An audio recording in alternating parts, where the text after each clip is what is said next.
contrato específico. Quando você não encaixa no grupo 2, você vai cair aonde? No grupo 1.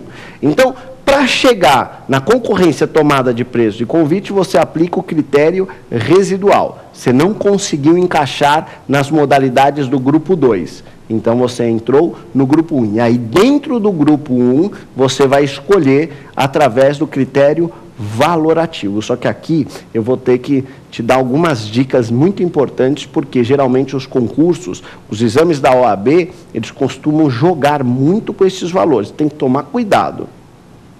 Se for valor alto, só apenas para citar, tá?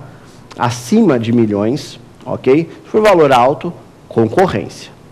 Tudo bem? Se for valor intermediário, assim, entre uns 150 mil, 100 mil reais, eu não vou usar o valor específico da tabela, porque são duas tabelas. Então, eu não quero te dar a tabela para você decorar o valor das modalidades. Não quero isso. Você vai usar critérios assim, aproximados, ok? Então, se for um valor intermediário, entre 1 milhão, né, entre 100 mil e 1 milhão, você vai usar a tomada de preço. E abaixo disso, o convite. Então, você vê que o convite é para um valor bem pequenininho. Tá? Só que tem que tomar cuidado, porque a administração pública, neste caso, ela vai ter uma certa discricionariedade para escolher essas modalidades de licitação. Como assim, professor? Uma certa discricionariedade. Discricionariedade é uma certa liberdade que goza o administrador público quando a lei, assim, lhe concede essa liberdade. Isso é discricionariedade. Uma certa liberdade para praticar o ato que melhor atende ao interesse público. Quando a lei assim lhe permitir.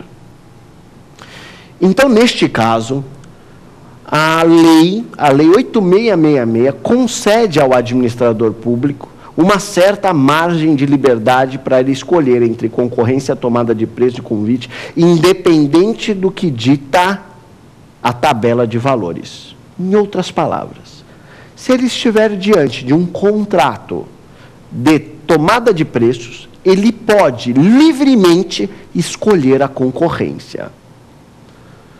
Em outras palavras, ele não precisa seguir a tabela de preços com exatidão. Por que eu falo com exatidão? Gente, detalhe importante que você precisa notar é que a concorrência, ela se aplica para valores bem altos, valores de contratos bem elevados. E valor elevado de contrato coloca em risco muito dinheiro público. O que se conclui desta afirmação? Muito dinheiro envolvido, grande risco de dinheiro público. Então, usa-se a concorrência. O que se conclui desta relação entre concorrência e muito dinheiro? Se conclui que, para a proteção do dinheiro, a melhor modalidade é a concorrência. Então, quando o valor é alto, precisa usar a concorrência. Então, para proteger o dinheiro público, precisa usar a modalidade concorrência. Se o valor é intermediário, o risco também é intermediário. Então, pode-se usar a tomada de preço. Pode-se usar a tomada de preço. E se o risco é bem baixinho, ou seja, se o valor do contrato é bem baixinho, pode-se usar o convite. O que isso significa? Significa que o administrador público, ele vai ter liberdade para escolher entre essas três modalidades de licitação. Mas a liberdade dele só é permitida para proteger mais o interesse público. O que eu estou querendo dizer? Se a concorrência protege mais do que a tomada de preço, pode o administrador usar a concorrência no lugar da tomada de preço.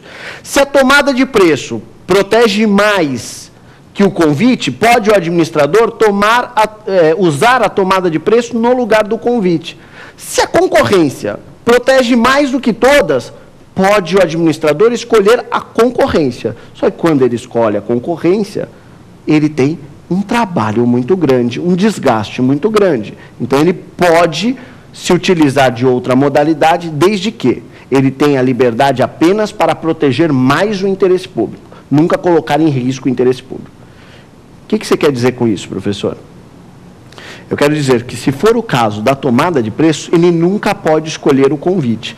Se for o caso de uma concorrência, ele nunca poderá escolher tomada de preço ou convite. porque aí o risco aumenta em relação ao dinheiro público. Então, ele não pode tomar uma atitude que coloque em risco o dinheiro público.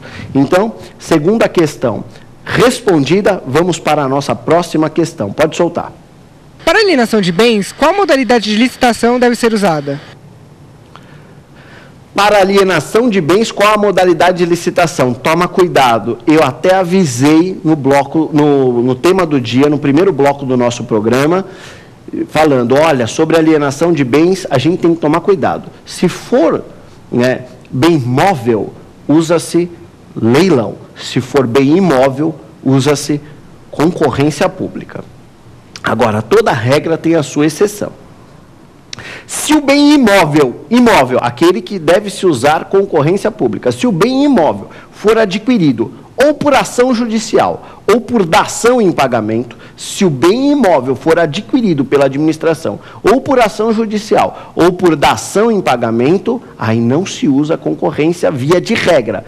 Aí cabe ao administrador escolher entre o leilão e a concorrência pública. Tudo bem? Então, se o bem imóvel, só o imóvel, se o bem imóvel for adquirido por ação judicial ou por dação em pagamento, este pode ser vendido por leilão ou por concorrência pública. Então, foi a dica aí. Vamos para a nossa próxima pergunta, quarta pergunta. Pode soltar. Professor Eduardo, o que é sistema de registro de preços? Sistema de registro de preço.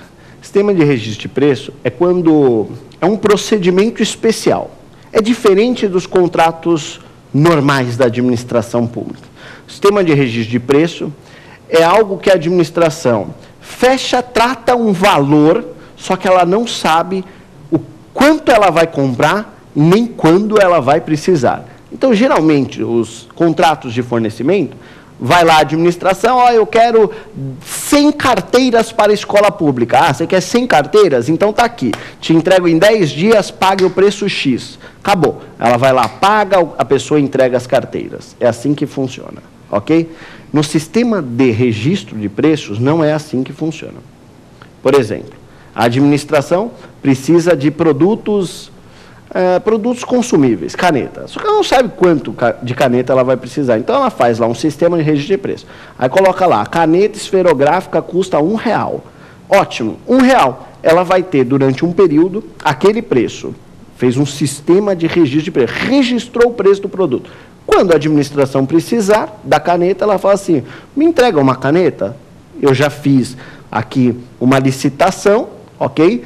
E aí eu tenho registrado o valor dessa caneta, eu pago quando precisar da caneta, que eu não sei qual é a quantidade que eu vou precisar, nem tampouco sei quando vou precisar dessa caneta. Então, fez-se o registro de preço. Detalhe importante, estamos falando de licitação pública. Para registro de preço, usa-se, via de regra, dependendo do produto que será registrado, duas modalidades de licitação. Pode-se usar ou a concorrência ou o pregão. Ou a concorrência ou o pregão. Para sistema de registro de preços, usa-se ou a concorrência ou o pregão, dependendo do produto que será registrado nesta ata de registro de preço. Tudo bem? Então, vamos para a última pergunta? Vamos lá. Professor, nos contratos de concessão e de PPP, qual modalidade de licitação deve ser usada? Contratos de concessão de serviço público e contratos de PPP, parceria público-privada. Qual a modalidade de licitação que se aplica para se efetivar este tipo de contratação? Concessão de serviço público na modalidade comum, assim chamada pela doutrina, e PPP, que é a concessão de serviço público nas modalidades administrativa e patrocinada. Vamos ver, então, quais são as modalidades? Mas antes de tratar das modalidades de licitação, vamos tomar cuidado com alguns pontos aqui. O que é a concessão? O que é um contrato de concessão? Você já pegou a estrada? Tenho certeza que sim.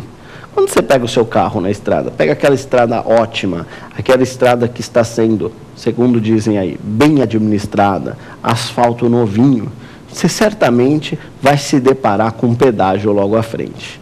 Ótimo, você paga o pedágio. O usuário